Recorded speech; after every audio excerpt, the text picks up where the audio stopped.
नमस्कार. मी ज्योतिषाचार्या संजू. आज मी अष्टम स्थानाबद्दल चर्चा करणार आहे. तर पत्रिकेतील अष्टम स्थान हे मृत्यूस्थान मानले जाते. त्यामुळे या स्थानावरून जातकाची प्रकृती, जीवनमान बघितले जाते. अष्टम स्थानातील सूर्यग्रह जातकाला आरोग्याच्या तक्रारींमध्ये वाढ होताना दिसते. कुठल्या ना कुठल्या कारणाने सदैव कुरकुर चालू करणे, स्वार्थी वृत्ती बाळगणे व सतत भांडणे करणे हे अवगुण जातकामध्ये प्रकर्षाने जाणवत असतात. पैशाचा दुरुपयोग केल्याने खर्च वाढतो. परिणामी जातक असंतुष्ट राहतो.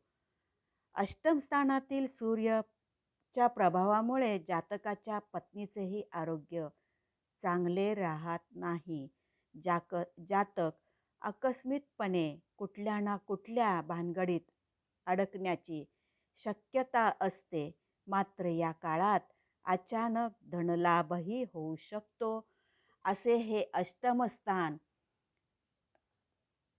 त्यातला सूर्यग्रह असे परिणाम आपल्याला देत असतो.